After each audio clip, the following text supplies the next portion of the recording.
BNP মহাসচিব মির্জা ফখরুল ইসলাম আলমগীর জানিয়েছেন ২০ দলীয় জোট ও জাতীয় ঐক্যফ্রন্টকে ৬০টির মতো আসনে ছাড় দেওয়ার পরিকল্পনা রয়েছে। দলের চেয়ারপারসনের গুলশান কার্যালয়ে সাংবাদিকদের এই তথ্য জানান তিনি। এদিকে একাদশ জাতীয় সংসদ নির্বাচনকে সামনে রেখে বিএনপির মনোনয়নপ্রাপ্তদের দ্বিতীয় দিনের মতো চিঠি দেওয়া চলছে।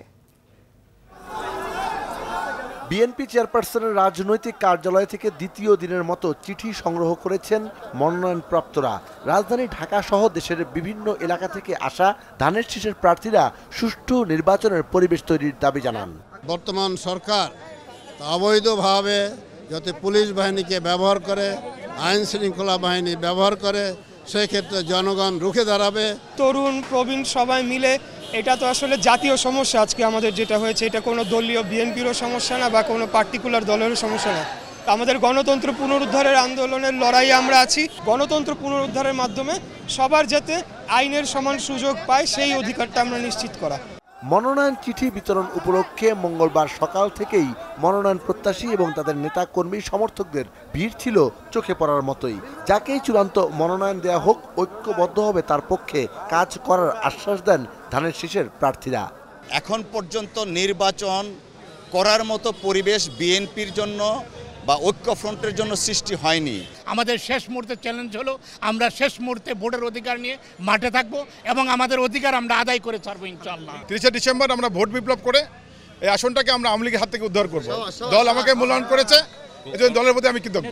এ সময় বিএনপি মহাসচিব বলেন ২০ দলীয় জোট ও জাতীয় ঐক্যফ্রন্টকে ৬০টির বেশি আসন ছাড় দেওয়া হবে না। আমরা আমাদের দলের থেকে এখন পর্যন্ত মনোনয়ন দিয়েছি মোর দেন ৩০০ আসনে, প্রায় আপনার ৯০০-র মতো দিয়েছি বলেছি আমরা, যে ৯০০ প্রায় ৯০০ হবে না ৮০০-র মতো হবে, আমি ঠিক এক্সাক্ট নাম্বারটা বলতে পারবো না। জোট থেকেও দেওয়া হচ্ছে, আপনার ঐক্যফ্রন্ট তারা তাদের দলগুলো থেকে নিজের দল থেকে তারা দিচ্ছেন। ২০ দলীয় জোটের অন্যান্য দলগুলো ঐক্যফ্রন্টকে আমরা এখনো তারা তাদের দল থেকেই দিচ্ছেন। আমরা হবে এরপরে আমরা সেটা আলোচনা করি। মনে হয় না।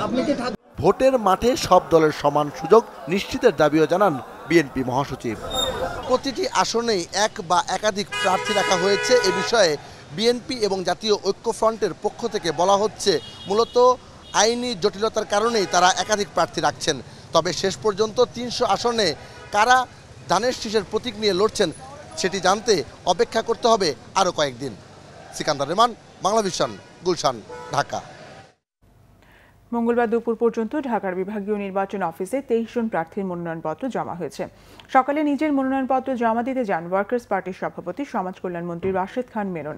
এ সময় সাংবাদিকদের মেনন বলেন, সাংবিধানিক শূন্যতা সৃষ্টি করে নির্বাচন বানচাল করার জন্যই বিএনপি ও ঐক্যফ্রন্ট সিইসিকে সরানোর দাবি করছে। নির্বাচন হতে না দেওয়াই বিএনপির এখন প্রধান লক্ষ্য বলেও মন্তব্য তার।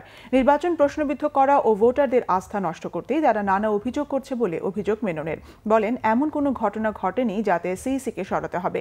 কাল বা পরশুর মধ্যে মহাজোটের আসন বণ্টন করা হবে বলেও জানান রাশেদ খান মেনন।